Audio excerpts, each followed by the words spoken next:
David, I'm sorry, this incredibly complicated journey from the beginning, where it was like, oh my God, I'm a Grimm, I don't know what I'm doing.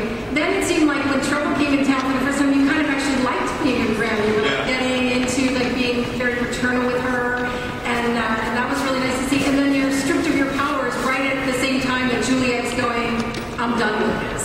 You know, I'm done with the Grimm business. So what do you see happening in the next season? Are you going to have a crisis of I'm not the first to coin this phrase, but Trouble's now my seeing eye Grimm, which is nice. But I would hope I get the powers back at on some level. But domestic life is much easier when you're not having to kill monsters. David, but I haven't received any offers yet. For how much is it worth? Yeah, that's right. We have to talk about that, Jim. Are we going to see more of Trouble? Is she coming back next season? We're going to see some more of Trouble. Definitely.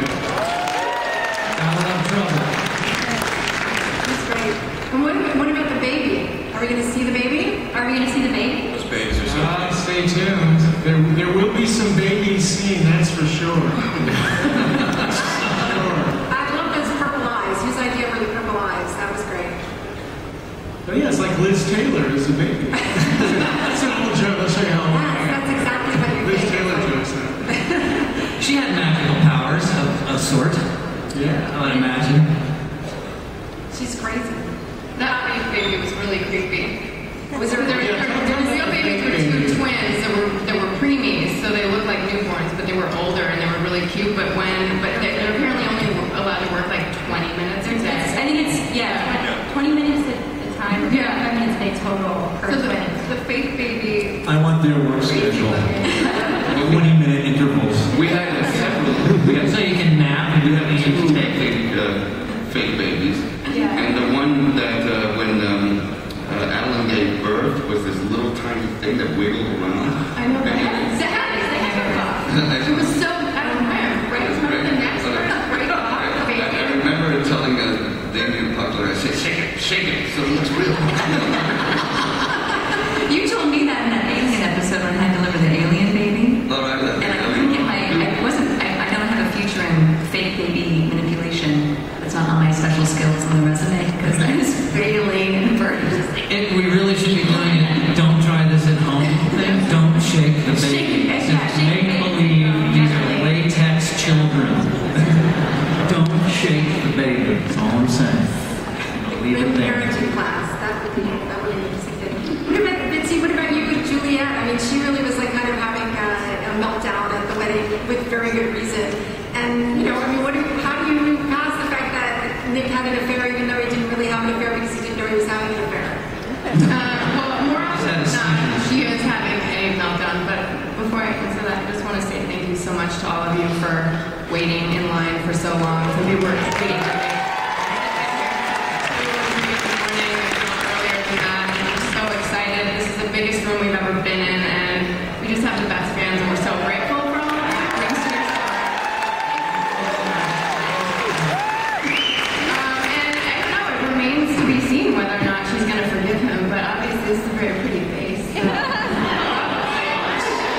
It's going to get worse. This season was really fun joining the Scooby Squad, and I remember, I was a fan of Buffy the Vampire Slayer, so when they first started giving me all the sort of geeky, researchy stuff to do, I just kept thinking of Allison Hannigan and just being like, and I was drinking too much coffee on set, and talking too fast and walking into things, although, right, Zach?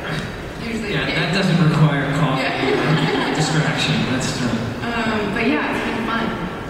I think that's a really good Scooby Squad. That's really funny. Yeah, Grimm Gang, Scooby Squad. I love watching how the team, because it sort of was, at first it was Nick, trying to keep it a secret, and now the secret is growing to, I'm assuming all of Portland will know fairly soon. But I want to know, Reggie, how mad is Sergeant Moon going to be when he realizes his friends let him go to the mental institution? I think there is some shirted rage that is coming. No, it's interesting because at first I was like, oh man, I want to be part of the Scooby Gang, not part of the Scooby Gang. And now it's like on the verge, and there's certainly a bunch of questions coming, and it'll come with a lot of friction.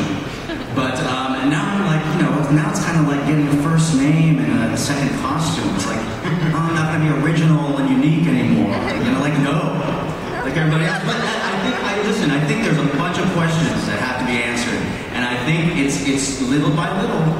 I don't know. He certainly did. We got to write that shirt of Rage in somewhere, because I think it's a coming. What is that? You get clothed as you get. Yes.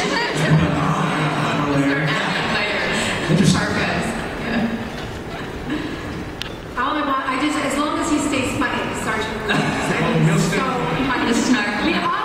That's what's wonderful about the show is how you sort of balance this. Like, he's very scary characters and like quite violent acts, but it's also just really funny.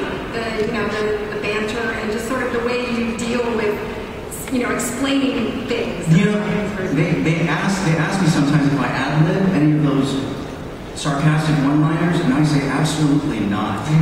It is all written by these wonderful, amazing showrunners and writers, and I just happen to be privileged to say them. So, there you have it.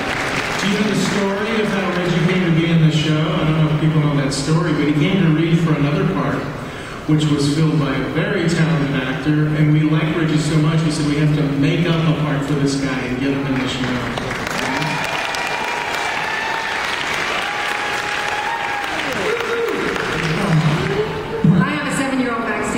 For you to make up this part for her. What she wants to do is be a Grimm. Isn't that nice? Now we have a new job description for people. I love my baby.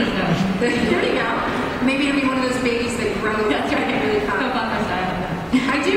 have to say, I just love a show that starts off with monsters and ends with a wedding. So, actually, it's like, so I wanted to know, Silas and Bree, when you came onto the show, did you ever realize you were going to become like the heartthrob couple? It certainly didn't look that way in the beginning. There was talk of like, hey, we're gonna find a love interest, and I don't know how many of you know what my resume looked like before this show, but love interest was not a phrase that was often bandied about in reference to things I was doing. Not to be oblique, but that's what it was. So then, they said we're gonna introduce a new character, and maybe this, that, and the other, and I was like, oh God.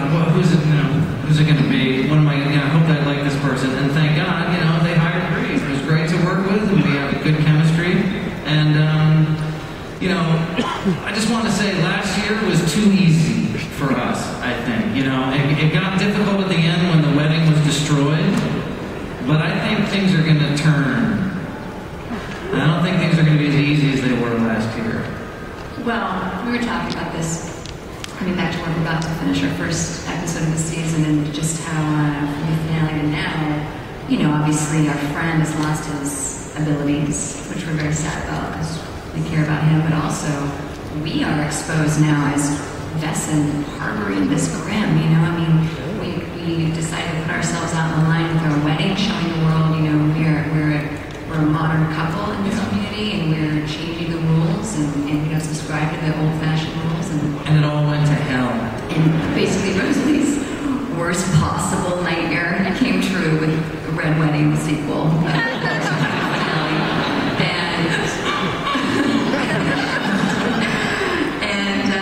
So I think that's going to be an exciting challenge for the couple. I'm happy that we got married. I'm happy we said I do, and I wasn't. And it was fun to shoot. It was really just, to give props to Bert, man.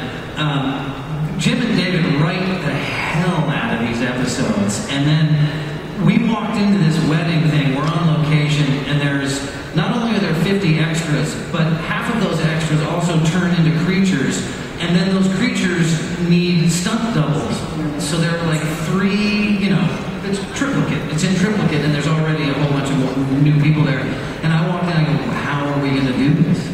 How are we going to shoot this? And Bert, you pulled it off like a magician that you are. So God bless you.